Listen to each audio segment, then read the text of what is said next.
una gran festa fa preparar, sette mi piazza qualche ragazza, cerca con quella, cerca menar, cerca con quella, cerca menar, cerca menar, cerca menar, senza cunogine la danza sia, chi il minuetto, chi la follia, chi la lemana fa la bailar, chi il minuetto fa la bailar, chi la follia fa la bailar, chi la lemana fa la bailar. E yo canto, dan altro canto, cuando esta cuela va a morejar, va a morejar, va a morejar.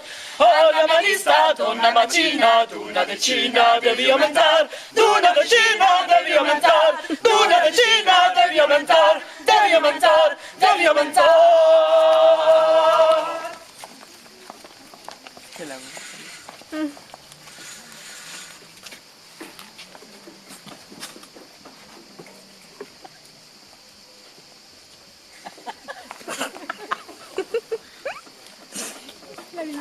Je vous en prie, madame, si vous voulez venir de ce côté.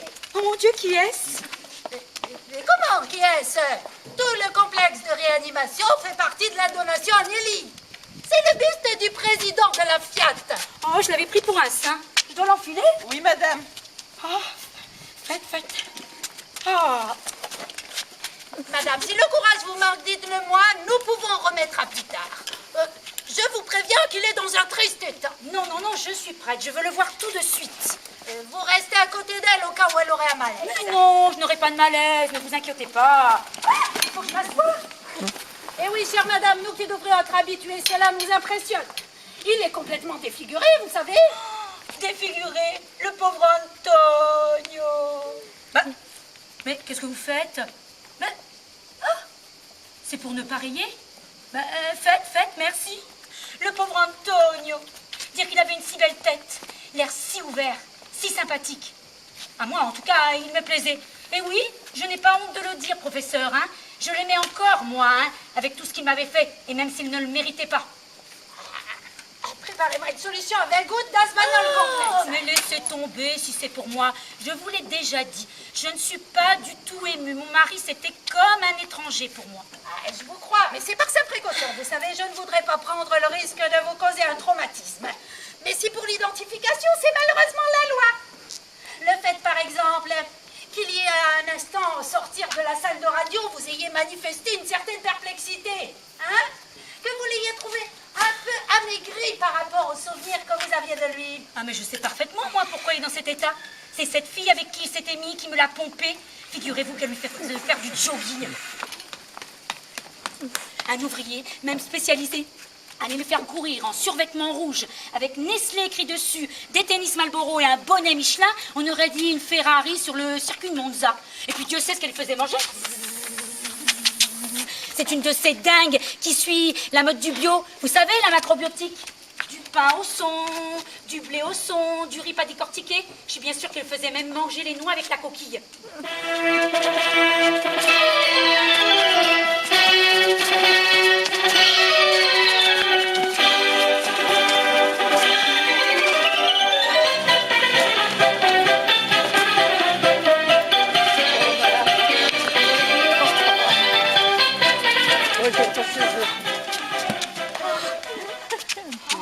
Voilà, mesdames. Veuillez vous approcher du courage. Le pauvre. Le pauvre Antonio. Respirez profondément.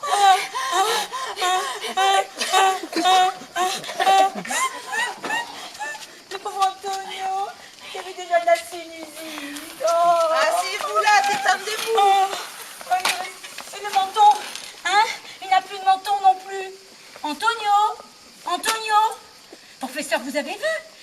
Il a deux oreilles, mais il ne m'entend pas. Et forcément, il est dans un coma profond. Alors ça vient, c'est gouttes. Et préparez-moi une seringue avec du mécardisol. Oh, laissez tomber, hein, si c'est pour moi. Parce qu'à tous les coups, je me retrouvais avec un abcès aux fesses.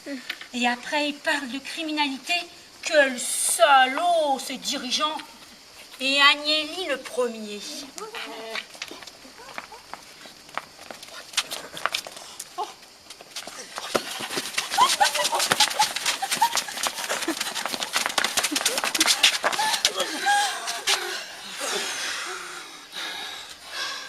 ont dû l'envoyer réparer un commutateur à je ne sais combien de mètres de hauteur. Pan la décharge, triple saut périlleux sans filet. Ah, ils me font rigoler, moi, chez Bouglione. Ah non, madame, l'accident ne s'est pas produit au cirque Bouglione. Je voulais dire à l'usine, à la Fiat. Ah bon? Et comment vous faites pour en être si sûr? Vous y étiez? Non, mais le bureau de la sécurité sociale de l'hôpital s'en est occupé. Ils ont mené une enquête rapide et hier, votre mari était absent. Ah, bah il ouais. ne s'était pas présenté à son travail l'après-midi. Ah bon? Bah où est-ce que ça a pu se passer alors? Peut-être a-t-il été renversé par une voiture, un chauffard. L'individu qui l'a déposé aux urgences s'est en effet immédiatement évanoui dans la nature, disparu. Il a filé le salaud. Eh ben, qu'il aille au diable. Oh, mon pauvre Antonio. Oh, si seulement t'étais resté avec moi. Je suis sûre qu'il s'est fait renverser pendant son jogging. Tout ça, c'est la faute de la petite garce. Parce que c'est une belle fille, d'accord, hein. Mais c'est la beauté du diable, hein. Parce que forcément, à 27 ans, elle s'y entend pour faire marcher les types, hein. Moi, c'est pas pour me vanter, mais quand j'avais son âge et que je passais dans la rue, je cassais la baraque. Je faisais un tabac. Oh, je vous crois. Vous êtes d'ailleurs une bien belle femme encore maintenant. Mais je sais. C'est la vérité. Bon, si ça ne vous ennuie pas, revenons à votre mari. Maintenant. Ah. Examinez attentivement sa main. La reconnaissez-vous comme étant la sienne? Ben, comme ça, non, on dirait deux paupiettes. Mais quand vous me l'aurez guéri, je la reconnaîtrai, hein, parce que vous allez me le guérir, un professeur. Mais calmez-vous, madame, calmez-vous. Je vous assure que nous ferons l'impossible. Votre mari est un homme très solide. Oh oui, ça c'est vrai, il est solide. Il avait une santé, une énergie. Rien ne lui faisait peur. Par exemple, pendant le festival de l'Unità. Parce que nous, on est communistes de père en fils. Viva la libertà! C'est une tradition qu'on se transmet de famille en famille. Viva! Eh bien, il vendait les livres, il les achetait, il montait les stands, tout ça tout seul. Et pendant les réunions de cellules, pendant les débats, il faisait la critique, la contestation, l'autocritique, tout ça tout seul. Bon, bien sûr, derrière lui, il y avait bien la petite garce qui le poussait, hein, parce qu'elle, c'est une extrémiste, hein, aucune carte dans sa poche, même pas celle du Parti Socialiste. Vous savez, une de ces filles qui aime tout expliquer aux masses et qui supporte pas la foule. Au fait, où est-ce qu'elle est? Ici, peut-être? Ici, peut-être? Ici, peut-être, hein? Mais non, madame, qu'est-ce que vous faites? N'y touchez pas. Oh mon Dieu, qu'est-ce que j'ai fait? Oh mon Dieu, mais c'est votre faute aussi, hein, vous laissez les cordes traîner comme ça. Regardez, j'ai tellement peur que j'en tremble. Vous n'auriez pas un mouchoir pour que je me mouche? Oh, un mouchoir. Tenez, madame. Oh. Et lui, comment est-ce qu'il va faire pour se moucher? Il a même plus de nez. Ne vous inquiétez pas, madame, nous lui en referons un autre de nez. Il pourra se moucher autant qu'il voudra. Ah, un autre nez? Vous allez lui greffer le nez d'un mort? Et après, s'il se retrouve avec le nez dans le mouchoir après s'être mouché, non. Moi, je veux le voir comme ça, son nez, tout rond. Mais non, il ne s'agit pas de greffe, enfin. Vous avez de la chance, chère madame. Notre institut est à la pointe en matière de chirurgie plastique faciale. Et le patron de notre service de chirurgie est l'un des meilleurs du monde. Professeur, il me regarde avec son drôle d'œil qui pointe tout enflé. Il m'a reconnu, j'en suis sûre. Antonio, c'est moi, ta Rosa. Oh, je suis vraiment contente de ce qui t'est arrivé. Enfin, je veux dire, je suis contente de pouvoir encore t'être utile. Antonio, c'est pas grave si tu mangeais du son et si tu allais faire du jogging avec cette fille. Allez, on repart à zéro, on enterre tout ça. Oh mon Dieu, mais qu'est-ce qu'il a compris? Mais non, mais c'est pas toi qu'on enterre. Oh, la gaffe. Mais ce trou qu'il a dans la mâchoire, là. Pardon, excusez-moi, mais là, il faut que j'intervienne, parce qu'on est en plein quiproquo. Dans la comédie, je joue le personnage d'Antonio, le mari de Rosa. Mais le malheureux tout esquinté sur le chariot de réanimation, ce n'est pas moi. Non, celui-là, c'est quelqu'un d'autre. Il y a eu quiproquo. Et qui c'est alors? Eh bien, pour que vous arriviez à y comprendre quelque chose, il faut faire un pas de 24 heures en arrière, c'est-à-dire revenir à hier soir. Donc moi, Antonio Berardi, hier soir, ou plutôt ce matin vers 2 heures, je me trouvais à l'arrêt dans ma voiture dans un endroit un peu à l'écart de la banlieue de Turin. Non, j'étais pas seul, j'étais en compagnie d'une femme. Soyons sincères, il ne s'agissait pas de la femme avec laquelle je vis actuellement, Lucia, celle que Rosa appelle la petite garce, non. C'était une collègue de travail, une déléguée de l'usine. On discutait licenciement et puis de fil en aiguille, on a fait l'amour. Après, je l'ai raconté à Lucia. Lucia, ce matin à l'aube que nous sommes retrouvés dans le garage, un de mes amis qui est casseur. Oh, sa réaction n'a pas été des plus délicates. Alors, voilà ta nouvelle manière d'envisager les rapports étroits entre la base et les dirigeants syndicaux? Nom de Dieu, mais tu es pire que ma femme. Mais je me suis fourré dans une histoire pas possible. Une histoire à y laisser ma peau. Quoi? À y laisser ta peau? Excuse-moi, Antonio, raconte. Je ne dis plus un mot, je te le jure. J'espère. Mais qu'est-ce qui m'a pris de me mêler de ça? J'étais là tranquille avec la déléguée sur le remblai, on s'embrassait. Quand tout à coup, qu'est-ce que je vois? Deux voitures qui arrivent côte à côte et qui essaient de se doubler. Un choc terrible. L'une va piquer à 10 mètres de là, l'autre va se planter dans le remblai. Alors là, ils sont tous morts, je me dis. Je te crois, et alors qu'est-ce que tu as fait? Qu'est-ce que je fais? Ben, je sors de ma Fiat 500, comme ça. Comme j'étais, et voir ce qui se passe, voir si j'arrive à les tirer de là. J'en sors 1, 2, 3. Je vais pour sortir le 4e. Si t'avais vu comme il était arrangé, sa tête était allée taper dans le pare-brise. Complètement aplati, enfoncé. On aurait dit un pékinois. Alors je l'arrache de là-dedans pour le mettre dans ma voiture. Quand tout d'un coup, bam! Le moteur explose. Une gerbe de flamme nous prend 2 fois tous les deux. Oh mon Dieu! En fait, non, pas tous les deux, seulement lui. Parce que moi, quand j'ai vu les flammes, instinctivement, j'ai saoulé le pékinois, j'ai mis devant moi. L'instinct, c'est ce que c'est, on réfléchit pas. Hein. Lui, on aurait dit une omelette flambée. Alors j'ai commencé à lui enlever tout. La chemise, la veste, le pantalon. Et à poil, il continue à brûler pareil. Parce qu'il y avait toute plein d'huile qui flambait. Alors j'enlève ma veste et je le roule dedans pour éteindre les dernières flammes. Et ta collègue, la déléguée? Elle est restée là comme ça à te regarder? Non, elle, dès qu'elle a vu les flammes, elle s'est sauvée. Elle a ramassé ses affaires, comme ça, toute nue, avec ses chaussures à talons. Tac, tac, tac, toute nue. Ah! Elle était toute nue, hein? Ah, oh! Toi aussi? Non, moi j'avais ma veste. Pas de pantalon, mais ma veste. Un minimum de tenue tout de même. Et boutonnée en plus. Une seconde, Antonio. Tu n'as aucune idée de qui était ce type que tu as sorti de la voiture brûlée? Non, pourquoi? T'en as une, toi? J'ai un doute.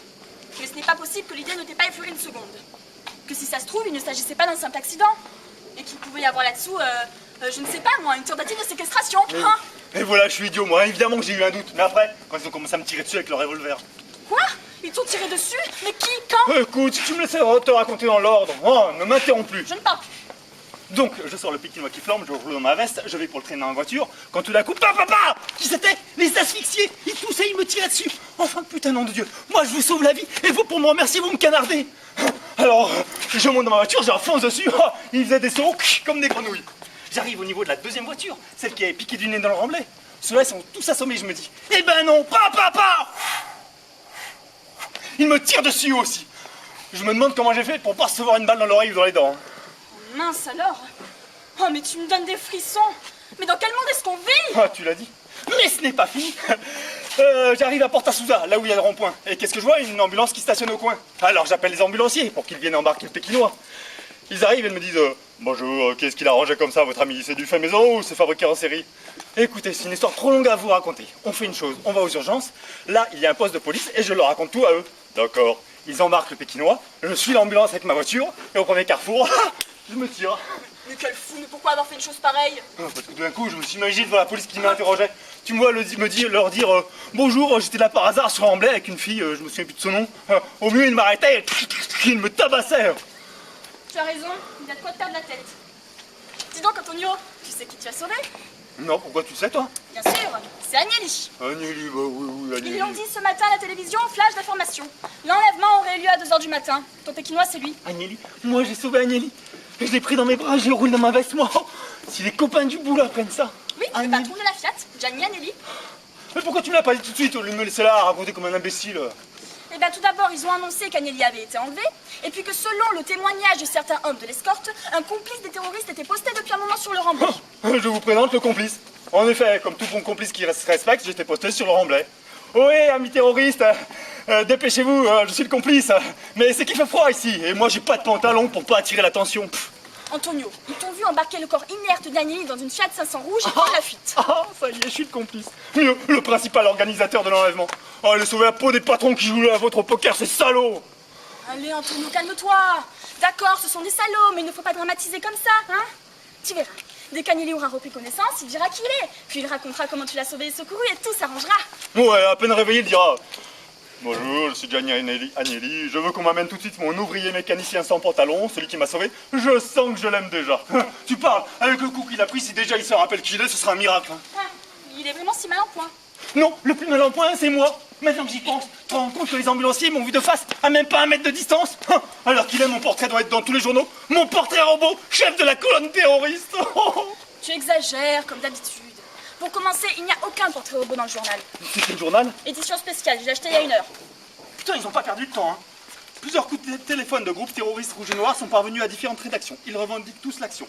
De forts soupçons pèsent sur les services secrets libyens, palestiniens ou iraniens, au choix, ou peut-être la mafia, qui sera à l'origine de la séquestration du grand industriel. Oh putain, je suis là! Où ça? Là, en bas de la page. Ouvrier dans un état grave porté aux urgences par des inconnus, puis admis en réanimation. Il s'agit d'un certain Antonio Berardi, 40 ans, ouvrier à la Fiat. Il est complètement défiguré. Sa femme, Rosa Minelli, a pu être retrouvée grâce au papier que le malheureux avait dans sa veste. Putain, j'ai tout laissé dans la veste! Je lui ai laissé la veste et les papiers. Il y a le permis de conduire, la carte du parti, la carte du syndicat. Qu'est-ce qu'il y a? Mon patron inscrit à la CGT. Rosa Minelli a été convoquée afin qu'il soit procédé à la difficile séance d'identification. Dis donc, Antonio, tu paries que ta Rosa te reconnaît à la place d'Agnelli? Ah, c'est un piège dans lequel je ne tomberai pas. Un piège? Qu'est-ce que tu veux dire? Mais ils ont écrit ça exprès, pour que je morde à l'hameçon, pour que je me pointe là-bas à l'hôpital comme un idiot. Ouais, Rosa, ne l'en connais pas, je suis là, moi, vivant et peinard. Et crac, arrestation du terroriste du con. C'est toi qui iras voir. Tu as raison. C'est moi qui irai à l'hôpital voir ce qui se passe. Bien, nous pouvons retourner en salle de réanimation et reprendre où nous nous étions arrêtés. Je vous en prie. Certes, le maxillaire est en mauvais état. Il va falloir suppléer par un système de prothèse. On enlève les parties pulvérisées et on les remplace. À ce propos, il va falloir que vous m'apportiez des photos. En avez-vous de récentes? Oh, je suis désolée, hein, mais depuis que mon mari m'a quittée, je n'ai plus goût à rien. Même pas à me faire photographier. J'ai beau avoir un salon de coiffure en ville, j'ai dit ça suffit. Hein. Et je me suis complètement retirée de la vie. Mais non, mais pas des photos de vous, des photos de votre mari, enfin. Oh mon Dieu, ce que je suis bête, mais bien sûr que j'en ai une. Ah. Elle est récente, allez. Attendez que je la trouve. Ah. Bon, elle est un peu déchirée, hein. Je m'excuse, mais bon, c'est à cause de la petite garce. Hein. Je pouvais pas quand même me balader hein, avec la petite garce dans mon sac du matin au soir, agrippée à mon mari avec son sourire radieux. Alors, forcément, hein, je lui ai mis 2 épingles dans les yeux. C'est un truc indien, hein, africain.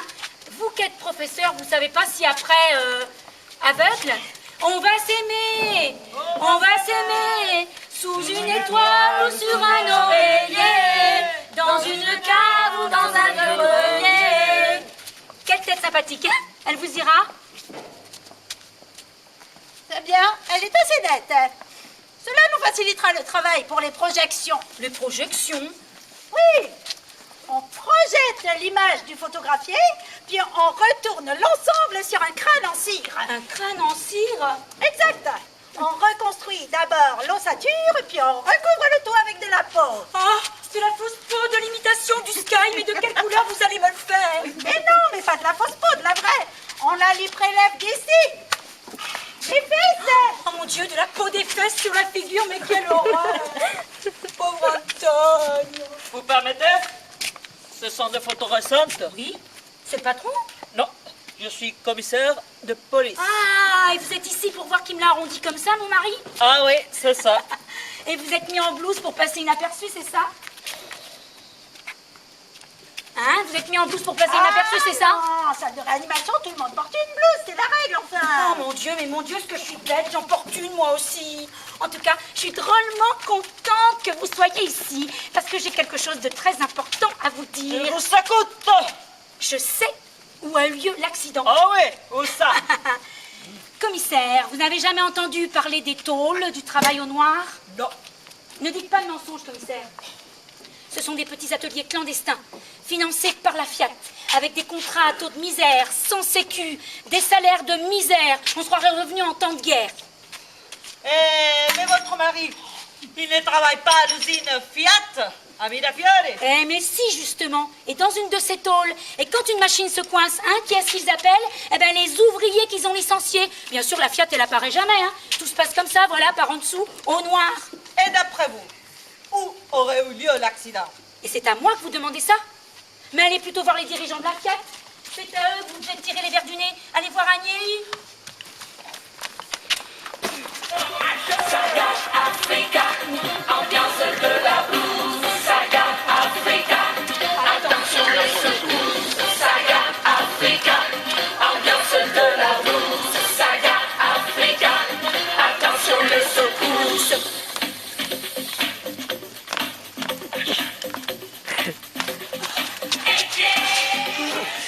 Madame, le moment, il n'est pas précisément bien choisi pour mettre Monsieur Agnelli sur le tapis. Dieu sait où il se trouve, le pauvre homme. Oh, professeur! Professeur! Oui! Antonio! Dès qu'il a entendu le nom d'Agnelli, son cerveau s'est réveillé. Antonio! Ils ont enlevé Agnelli. Ah, mais je te jure que s'il le retrouve, je vais lui faire une petite visite et je lui arrange le portrait comme il en fait pour toi. Madame, tout cela est parfaitement inutile. De toute façon, il ne comprend pas. Je vous l'ai dit, il ne peut pas comprendre. Mais s'il comprend, il a une petite lueur dans l'œil, là. Excusez-moi, professeur. Si. J'ai là quelqu'un qui dit être parent d'un certain Antonio Berardi, hospitalisé ici, et qui demande à le voir. Faites voir c'est qui ce parent? Ah. J'ai là sa Mais fiche. je l'ai passé, là. Jusqu'à preuve du contraire, le médecin ici, c'est moi. Et c'est moi qui donne les autorisations de visite. Compris? Ah.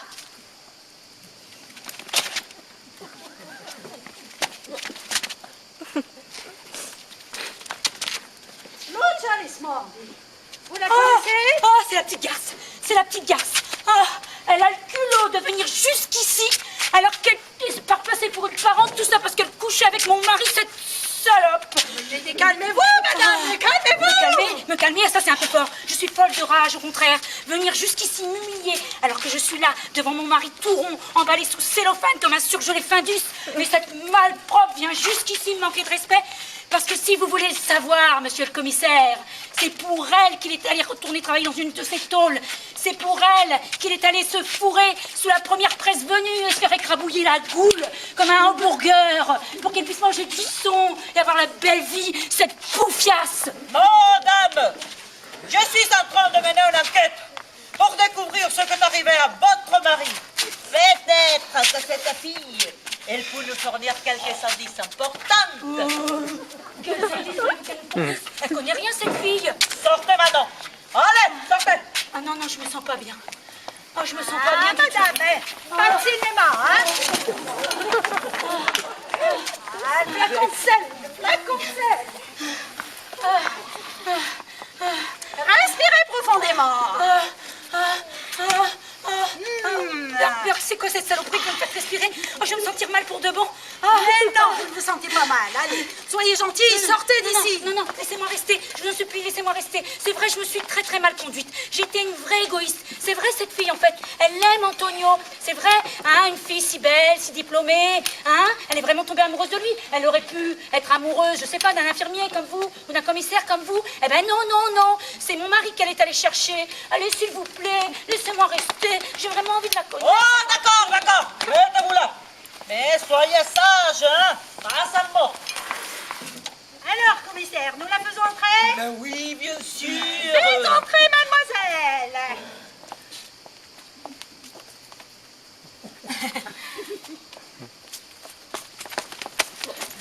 Excusez-moi, madame, si je me suis permise, je ne l'aurais peut-être pas dit. Oh, mais non. Ne t'inquiète pas, tu as bien fait. Il sera peut-être content même s'il ne te reconnaît pas. Il n'a pas encore repris connaissance? Le professeur dit que non, mais moi je dis que oui. Toi je sais pas parce qu'il ne te connaît pas depuis longtemps. Mais vous êtes sûr que c'est vraiment lui? Pardon, excusez-moi. Docteur, pourriez-vous vous approcher du lit? Mais vous êtes complètement fou, commissaire. Enfin, la pauvre fille, faut la préparer d'abord. Vous n'allez pas lui montrer le Findus comme ça? Commissaire. Mais oui. Il est un peu ours, mais en fait, il est brave. Bon, viens avec moi. Mais je te préviens qu'Antonio est dans un triste état. Il ne lui reste plus rien, sauf les oreilles. Oh mon Dieu, c'est terrible. C'est lui. Vous êtes sûr? Mais à quoi le reconnaissez-vous? Bah, ses mains, pardi. Souffle pas, vous, J'ai hein. pas soufflé, moi. Ah non, ce ne sont pas ses mains que je reconnais sur ses oreilles. Mes oreilles. Vous avez... Ah oui, parce que moi, ces oreilles-là, je les ai étudiées millimètre par millimètre. Hein. Que l'intellectuel. Étudiez ses oreilles. Oui, voyez-vous, je pratique l'acupuncture. Et comme lui, Antonio souffrait de sinusite. Ah oui, ça c'est vrai, il en souffrait terriblement. Alors moi, pour le soigner, je lui posais des aiguilles sur les oreilles. Et comme vous le savez, professeur, Chaque oreille a sa physionomie propre. En effet, si l'on effectue le moulage en cire d'un pavillon auriculaire, l'empreinte que l'on obtient ressemble à un petit fœtus qui n'est autre que le portrait miniature de ce que nous étions dans le ventre de notre mère.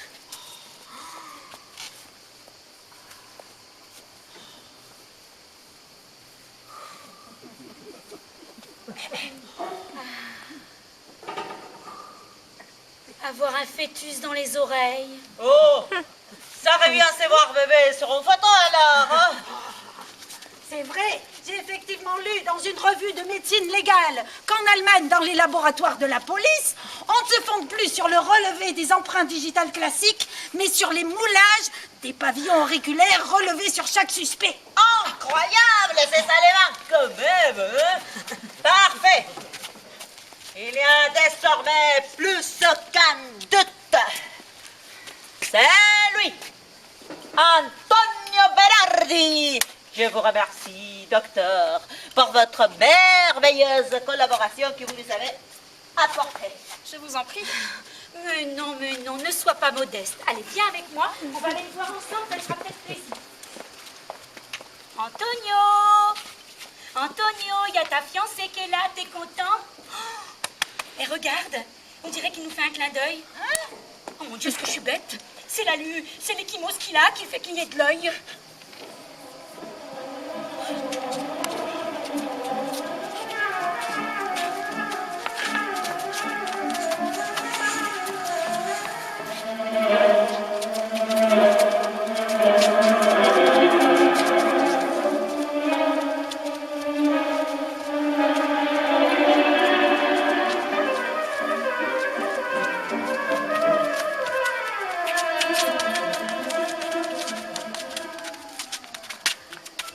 Madame, il faut que vous reconnaissiez le miracle que nous sommes parvenus à réaliser. Vous allez voir le chef-d'œuvre. Oh mon Dieu, ça me rappelle un film que j'ai vu quand j'étais petite. La momie vivante. Ils enlevaient les bandes comme ça à quelqu'un.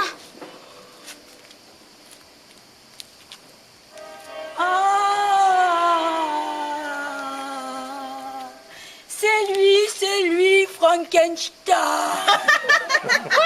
Mais qu'est-ce que vous dites? Il est parfait. Oui, c'est vrai, c'est parfait ce que vous avez fait. Il n'y a que les coutures, là, qui me font un drôle d'effet. Oh, mais d'ici quelques jours, elles vont disparaître. Certaines se résorbent, pour les autres, il suffit de tirer sur l'extrémité du fil. Ah, mais vous n'avez pas peur qu'en tirant sur le fil, il se décousse, que son visage tombe par terre?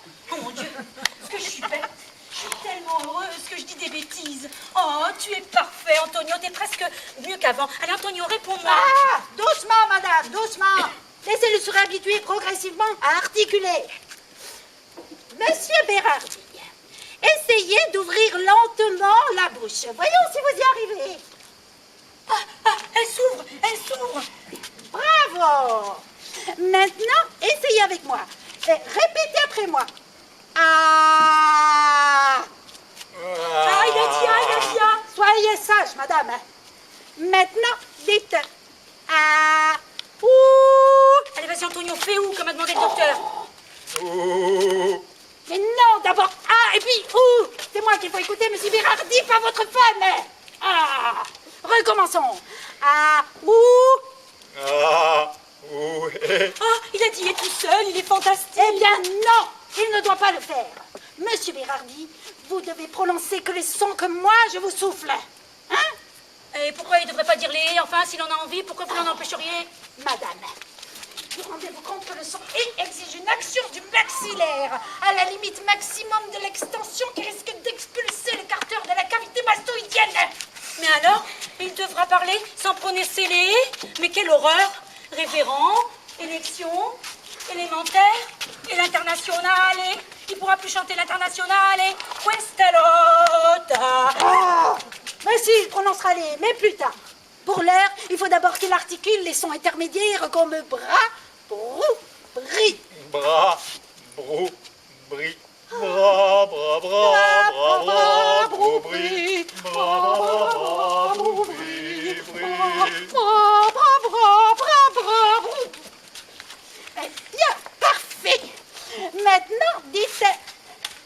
canard. Canardo. Canard. Cadeau. Non, articulez correctement. Canardo. Radeau. Canot. Brabroubri. Bon. Maintenant, dites anachorète, concupiscence, vaticinée. Mais vous êtes complètement fou, professeur. Mais qu'est-ce que c'est que ces mots que vous lui faites dire? Enfin, c'est un ouvrier quand même spécialisé. Faites-lui dire des mots qu'il connaît. Moi, je sais pas. Délocalisation, chômage, licenciement. Anacorète, on n'en connaît même pas un seul. Madame, je sais comment il faut lui apprendre. Anachorète, concupiscence et vaticinée. Va te faire foutre, salope.